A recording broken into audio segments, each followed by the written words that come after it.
Motivation is fundamental to our daily life. It's what allows us to get out of bed in the morning. It's what allows us to pursue long-term goals or short-term goals. Motivation and the chemistry of motivation is tightly wound in with the neurochemistry of movement. In fact, the same single molecule, dopamine, is responsible for our sense of motivation and for movement. Even though nerves controlling muscles, so again, these are nerves in the spinal cord or brain that move our limbs, the effector chemical there, the one that actually causes the muscles to twitch, to contract, is acetylcholine. In the brain, acetylcholine is responsible for focus. However, whether or not we move, whether or not we want to move, whether or not we have the desire to overcome barriers of, they could be social barriers or financial barriers or time constraints, that depends on this molecule we call dopamine. It's a fascinating molecule, and it lies at the center of so many great things in life, and it lies at the center of so many terrible aspects of life, namely addiction and certain forms of mental disease. So if ever there was a double-edged blade in the world of neuroscience, it's dopamine. There's a fundamental relationship between dopamine released in your brain and your desire to exert effort. And you can actually control the schedule of dopamine release, but it requires the appropriate knowledge. This is one of those cases where understanding the way the dopamine system works will allow you to leverage it to your benefit. And if you don't understand the way that dopamine works, there's a good chance that it's going to pull you out into the current of life, meaning the rest of the world is going to control your dopamine schedules. Motivation is a two-part process, which is about balancing pleasure and pain. Okay? Most people think about motivation and reward and dopamine as just trying to achieve pleasure.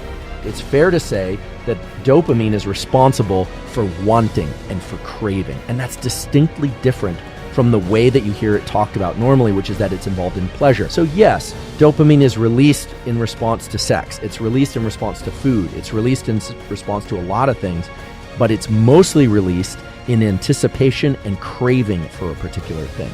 Let's say you're hungry, or you're looking forward to a cup of coffee, or you're going to see your partner. Well, your dopamine neurons are firing at a low rate until you start thinking about the thing that you want or the thing that you're looking forward to. Just thinking about food, about sex, about nicotine if you like nicotine, or cocaine or amphetamine, can increase the amount of dopamine that's released to the same degree as actually consuming the drug. Now, it depends. In some cases, for instance, the cocaine user, the addict that wants cocaine, can't just think about cocaine and increase the amount that's released about 1,000-fold. It's actually much lower. But it's just enough to put them on the motivation track for it to crave that particular thing.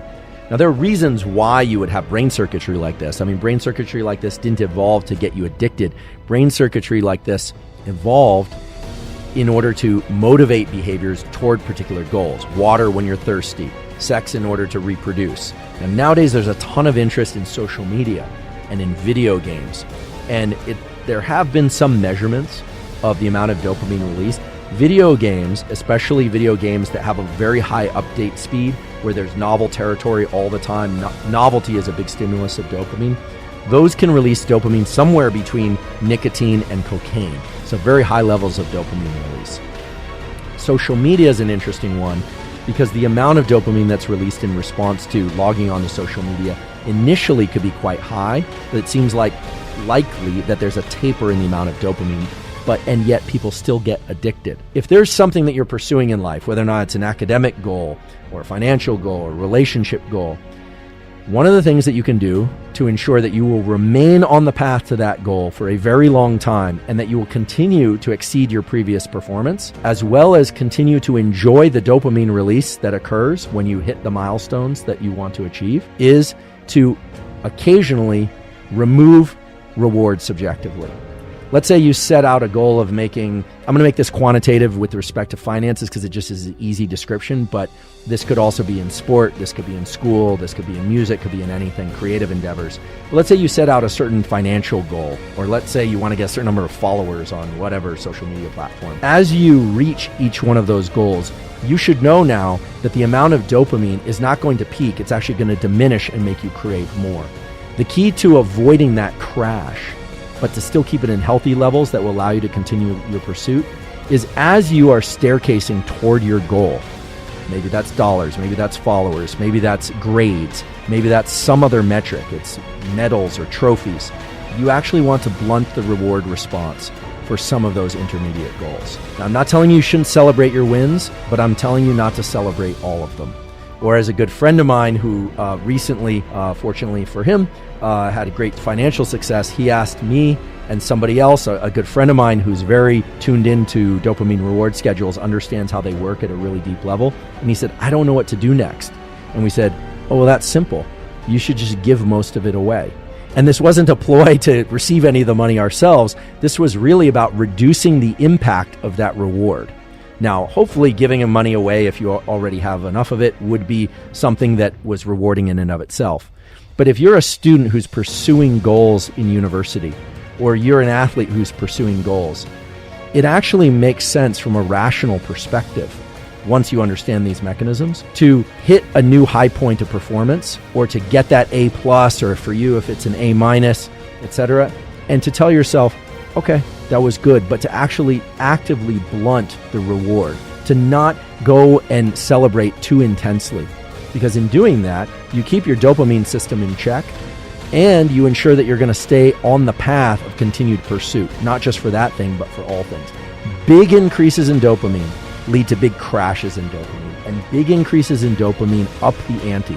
They increase the extent to which you are willing to invest time and energy in order to achieve goals and rewards that may be out of your reach. You never really know if you're going to succeed.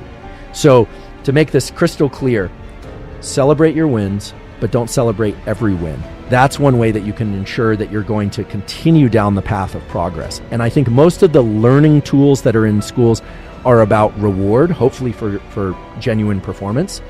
They are about encouraging us. We do have to believe that we can perform well. One of the hallmarks of growth mindset is the internalization that we're not getting it right yet. The word yet is very important.